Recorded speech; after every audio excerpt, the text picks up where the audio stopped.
அப்புறம் ஸ்னேக்கெல்லாம் வந்துட்டு நம்ம கழுத்தில் போட்டு ஃபோட்டோஸ் எல்லாம் எடுக்கிற மாதிரி நல்லா இன்ட்ரெஸ்டிங்காக இருந்துச்சு. அப்புறம் லைக் அனிமல்ஸ், ரொபாட்டிக் அனிமல்ஸ் எல்லாமே இன்னுமே சூப்பராக இருந்துச்சு பார்க்குறதுக்கு. அவ்வளோவா சூப்பர்.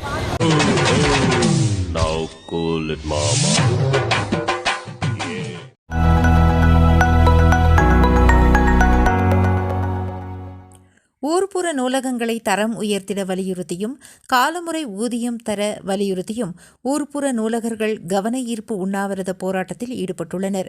கோயம்புத்தூர் மண்டலத்தைச் சேர்ந்த ஊர்ப்புற நூலகர்கள் ஊர்ப்புற நூலகங்களை தரம் உயர்த்திட வலியுறுத்தியும் காலமுறை ஊதியம் தர வலியுறுத்தியும் கவன ஈர்ப்பு உண்ணாவிரத போராட்டத்தில் ஈடுபட்டுள்ளனர். தமிழ்நாடு அரசின் பள்ளிக் கல்வித்துறையின் கீழ் இயங்கி வரும் ஊர்ப்புற நூலகர்கள் 1915 ஊர்ப்புற நூலகங்களை தரம் உயர்த்திட வலியுறுத்தியும் தேர்தல் வாக்குறுதியின்படி காலமுறை ஊதியம் வழங்க வலியுறுத்தியும் கோவை, மதுரை, விழுப்புரம் ஆகிய மண்டலங்களில் கவன ஈர்ப்பு உண்ணாவிரத போராட்டத்தில் ஈடுபட்டுள்ளனர். அதன்படி கோவையில் சிவானந்த காலனி, பவர் ஹவுஸ் பகுதியில் கோவை மண்டலத்தைச் சேர்ந்த ஊர்ப்புற நூலகர்கள் உண்ணாவிரத போராட்டம் மேற்கொண்டு வருகின்றனர். போராட்டத்திற்கு மாநில துணைச் செயலாளர் நாகராஜன் தலைமை தாங்கினார். மாநில பொருளாளர் ஸ்ரீதரன் முன்னிலை வகித்தார். இதில் கோவை, நீலகிரி, ஈரோடு, நாமக்கல், சேலம், தருமபுரி, திருப்பூர், கரூர் ஆகிய மாவட்டங்களைச் சேர்ந்த 50க்கும் மேற்பட்டோர் கலந்து கொண்டுள்ளனர். தமிழகத்தில் உள்ள ஊர்ப்புற நூலகங்களை அதன் பயன்பாட்டின் அடிப்படையில் தரம் உயர்த்த வேண்டும் என்றும் இந்த ஆட்சி முடிவதற்குள் தங்கள் கோரிக்கை நிறைவேற்றப்படும் என்ற நம்பிக்கை இருப்பதாக உண்ணாவிரத போராட்டத்தில் ஈடுபட்டுள்ளவர்கள் தெரிவித்தனர். அரசின் கவனத்தை ஈர்ப்பதற்கு வேண்டி 8 மாவட்டம் கோவை, திருப்பூர், ஈரோடு, நீலகிரி, கரூர், சேலம் அடங்கிய கோவை மண்டலம் சார்பாக, கொங்கு மண்டலம் சார்பாக நாங்கள் இங்கே கவன ஈர்ப்பு உண்ணாவிரதம் எடுத்துக்கிறோம். இதை தமிழ்நாடு முதலமைச்சர்களுக்கும் பள்ளிக்கல்வித்துறை அமைச்சர்களுக்கும் உயர்திரு இயக்குநர்களுக்கும் நாங்கள் கோரிக்கை வைக்கிறோம். எங்களுடைய கோரிக்கை 2 ஒன்று 178 படி காலமுறை வழங்க வேண்டும்.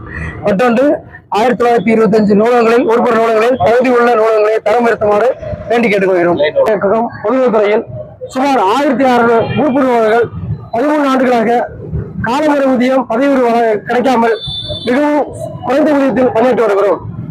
எங்கள் 70% பேர் 50 வயதை கடந்தவர்கள். இதில் 9 ஊர்ப்புறவர்கள் பணிகள் இல்லாததால் இறந்துவிட்டார்கள். அவர்களுக்கு எந்த பணப்பெயர்கள் கிடைக்கவில்லை. அவர்கள் குடும்பத்தாருக்கு கருணை அடிப்படையில் பணியும் கிடைக்கவில்லை. எங்களுக்கு பல்வேறு கோரிக்கைகள் இருந்தாலும் 2 கோரிக்கைகளை முன்னிறுத்து இந்த தமிழ்நாடு முழுவதும் 3 மண்டலங்களில் 29 மாவட்டங்கள் ஒன்றிணைந்து இந்த கவன ஈர்ப்பு உண்ணாவிரதத்தை நடத்தி வருகிறோம்.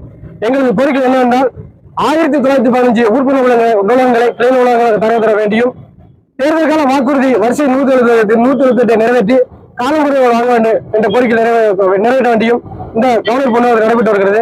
எங்களது கோரிக்கைகளை பல்வேறு காலகட்டங்களில் தமிழக முதல்வர், பள்ளிக்கல்வித்துறை அமைச்சர் மற்றும் பல்வேறு அமைச்சர்கள், பாராளுமன்ற உறுப்பினர்கள், சட்டமன்ற உறுப்பினர்கள் வழியாக பல்வேறு முறை நேரடியாகவும் மடிக்கல்வாகவும் சந்தித்தும் எங்களது கோரிக்கைகள் நிறைவேற்றப்படாமலே உள்ளது.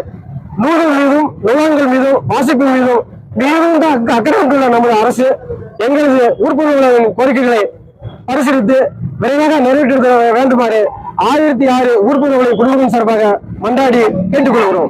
மன்றம் சார்பாக இன்று 8 மாவட்ட ஊர்ப்புற கலந்து கொண்டிருக்கிறோம். சுமார் 200 ஊர்ப்புற நூலகர்கள் கோயம்புத்தூர், கரூர், ஈரோடு, திருப்பூர், நீலகிரி, நாமக்கல், தருமபுரி, சேலம் உள்ளிட்ட 8 மாவட்டங்கள் கோவை மண்டலத்தில் இன்று உண்டாக இருக்கும். இதே போல மதுரையில் நடத்தப்படுகிறது, விழுப்புரத்தில் நடத்தப்படுகிறது. மொத்தம் 29 மாவட்டத்தில் ஊர்ப்புற நூலகங்கள் இன்று கலந்து கொண்டு இந்த கவனிப்பு உண்ணாவிரதத்தை நடத்தி வருகிறோம். அரசுக்கு தெரிவிக்க வேண்டும் கோரிக்கைகளை. எங்களை கோரிக்கைகளை பரிசீலித்து விரைவாக நிறைவேற்ற வேண்டுமாறு அனைத்து ஊர்ப்புற நூலக குடும்பங்கள் சார்பாக தங்களை அன்புடன் வேண்டிக் கொள்கிறோம். இதில் நிறைவேற்றப்படாத பட்சத்தில் அது அடுத்ததாக நூல்துறையில் உள்ள அனைத்து சமயங்களையும் ஒன்றிணைத்து சென்னையில் மிகப்பெரிய தொடர் உண்ணாவிரதத்தை நடத்தவும், மற்றபடி மேலும் தொடர் போராட்டங்களில் ஈடுபடவும் நாங்கள் முடிவு செய்திருக்கிறோம். நன்றி.